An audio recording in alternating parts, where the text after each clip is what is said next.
4 financial rights. The first right is called the mahar, the dowry at the time of marriage. The second one is the day-to-day living expenses: food, drink, clothing, security, medical expenses, transport for her needs, hygiene products, and a difference of opinion, but I follow the valid view of the jurists, which is the majority, her beauty products. So long as she uses her beauty products for her home. Can you imagine he buys her beauty products and she uses them everywhere except for him, except for her home? No, don't do that. Number 3, her housing. She has a right to her own independent, separate housing and dwelling accommodation to his parents or anyone else, with all of its amenities. This is her right. Sometimes when I do marriages, they ask me to write that as a condition. And I get surprised, wallahi, that Muslims still, until now, 1,400 years, we still don't know that the wife has a right to her dwelling. We still think that we have to obey our parents when we get married, we have to live with them according to their command. And if we leave, the dua will get us. No, your parents are in the wrong. They're in the haram for doing that. And you leaving, even if they get upset, Allah will reward you for giving your wife her right. This is the haqq. That's not like your parents lived. Now, if she agrees to live with your parents, and she's okay with that, alhamdulillah, may Allah reward her. That's a charity. But things can go really wrong, brothers. I advise you, and many scholars advise, don't live with your parents unless it is a dire need.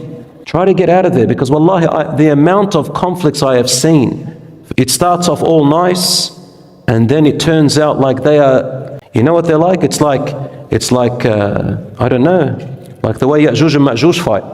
Just like that. You heard Gog and Magog? Like that. What happened to the love? So my advice to you, brothers and sisters, get your dwelling and be separate. And don't live too close even. Trust me. There's a beautiful rule I heard. Wallah, it's excellent by the experts. They said, this one husband said to his wife in relation to the in-laws and his own parents, he said, don't cut them off completely, but don't be clingy. So don't be clingy, but don't cut off. Somewhere in between. That's a very healthy relationship. And let's go through them very quickly. Al-Mahr. Allah says, وَآتُوا النِّسَاءَ صَدُقَاتِهِنَّ نِحْلَةً فَإِن طِبْنَ لَكُمْ عَنْ شَيْءٍ مِّنْهُ نَفْسًا فَكُلُوهُ هَنِيئًا مَرِيئًا. Surah An-Nisa, verse 4. Give women their bridal due in good cheer. In good cheer. Considering it a duty. But if they willingly remit any part of it, consume it with good pleasure.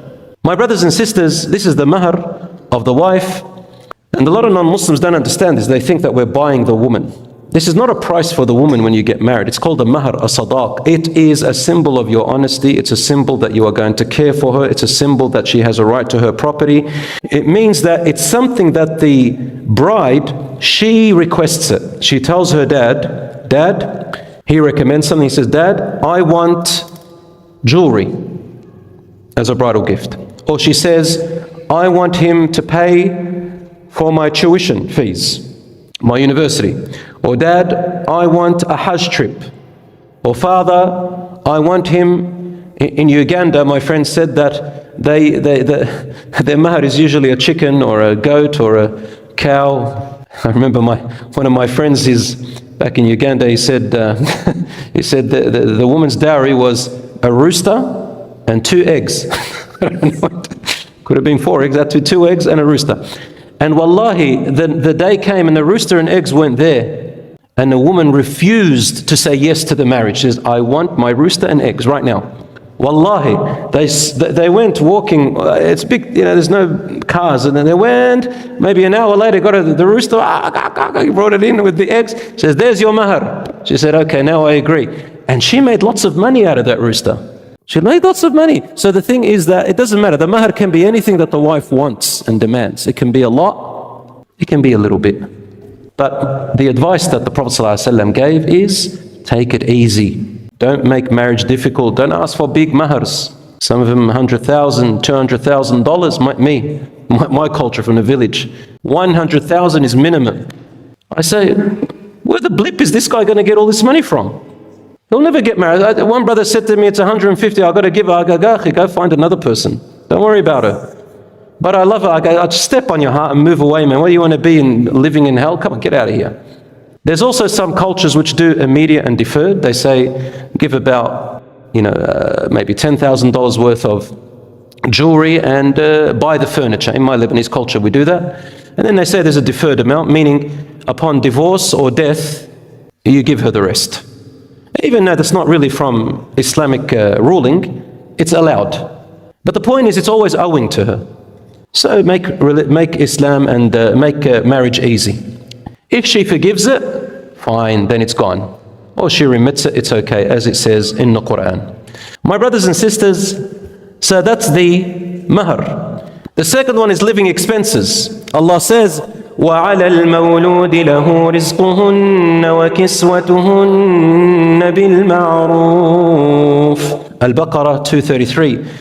He says, it is incumbent upon him who has begotten the child to provide them, the divorced women, their sustenance and clothing in a fair manner. Now this is in relation to divorce, that Allah subhanahu wa ta'ala says, don't neglect her. And if she's breastfeeding a child, you've got to give her money also. You've got to spend on it and spend on your child. So if for a divorced woman he has to still provide, then for a married woman is even more important, isn't it? And what I mean by more important is because she's got no one but him. A divorced woman can get remarried, in other words, or her family can provide her. So it is incumbent. And the Prophet ﷺ, he said, upon the men is to provide them, to clothe them, and to give them bil ma'ruf. Bil ma'ruf means according to the community that they live in, like the rest of her women like her, and to feed and to all that stuff. If a woman wants to feed herself, if a woman wants to work and provide herself, yeah, she can. It's not a problem, so long as it's a halal job, inshallah, and her husband doesn't need her in the house. That's another issue that people have these days, but inshallah one day we'll talk about it. Hind, who was the wife of Abu Sufyan, when they converted to Islam, she said, Ya Rasulullah, Abu Sufyan is very stingy. He doesn't give me and provide me. So we said to her, if you are able to quietly go to his pocket and take what you need, then take it. So women ask, if my husband doesn't provide me the needs, can I go and take? We say, yes, you can. According to the hadith of the Prophet ﷺ, to Hind, take what you need. Not want, I said need. Some sisters say, I need a Porsche. That's what I need. That's a want. So what you need are your livelihood, your liveliness, the ones that we mentioned before. How much is the minimum? Well, daily necessities known to the community they live in and relative to each man's affordability.